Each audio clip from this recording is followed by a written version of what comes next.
ევროპის საბჭოს ადგილობრივ და რეგიონულ ხელისუფლებათა კონგრესის ბიურომ საქართველოსთან დაკავშირებით განცხადება მიიღო.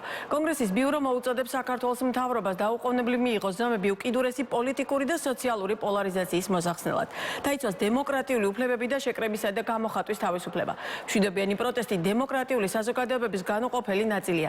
შესაბამისად, ის პირები, რომლებიც ამჟამად დაკავებულნი არიან მთავრობის წინააღმდეგ გამართული პროტესტების არაძალადობრივ მონაწილეობაში, უნდა გათავისუფლდნენ. ეს მოიცავს ეროვნული და ადგილობრივი დონის პოლიტიკოსებსა და ჟურნალისტებს, მათ შორის მზია ამაღლობელს, რომლის მიმართაც კონგრესი გამოხატავს შეშფოთებას. ნათქვამია განცხადებაში. განცხადებაში ასევე აღნიშნულია, რომ საქართველოს მთავრობა უნდა დაუბრუნდეს დემოკრატიულ ნორმებსა და სტანდარტებს, რათა ოპოზიცია ჩაერთოს დიალოგში, რაც თავის მხრივ გაუხსნის გზას ახალ ეროვნულ არჩევნებს.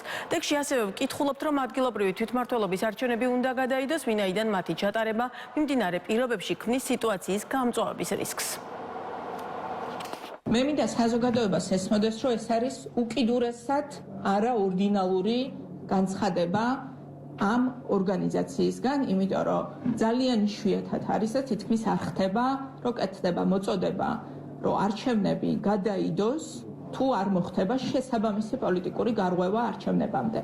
კობახიძემ რამდენიმე კვირის წინ თქვა, რომ მოემზადეთ ადგილობრივი არჩევნებისთვისო და ევროპა ემზადება ადგილობრივი არჩევნებისთვის და გეუბნებათ, რომ თუ თქვენ არ დანიშნავთ საპარლამენტო არჩევნებს და თუ არ განახორციელებთ წინა საარჩევნო გარდამტეხ ცვლილებებს, ადგილობრივ არჩევნებს შეიძლება ითქვას, რომ მათ ჩატარებამდეც კი უკვე აღარ აქვს საერთაშორისო ლეგიტიმაცია. რეალურად ჩვენ გადავხედოთ ამ შინაარსს და რატომაც ითხოვენ ადგილობრივი არჩევნების გადადებას, ეს ფაქტობრივად რეალურად არის აღიარება იმისა, რომ დღეს ქართულ პოლიტიკურ თუ საარჩევნო სივრცეში ყველაზე გავლენიანი აქტორი არის ქართული ოცნება და დღეს მეც არ ყავს ისეთი მოწინააღმდეგე ოპონენტი და ამიტომ ითხოვენ ისინი არჩევნების გადადებას, იმიტომ რომ იციან უკვე წინასწარ რა შედეგი დადგება 2025 წლის ოქტომბერს დაგეგმილ არჩევნებზე.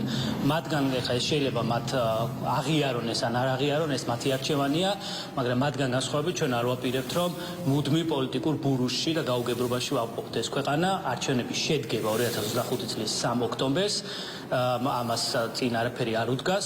პარალელურ რეჟიმში ჩვენ გავაგრძელებთ იმას, რასაც შევპირდით ჩვენს მოსახლეობას, ეკონომიკურად ძლიერი ქვეყნის მშენებლობას.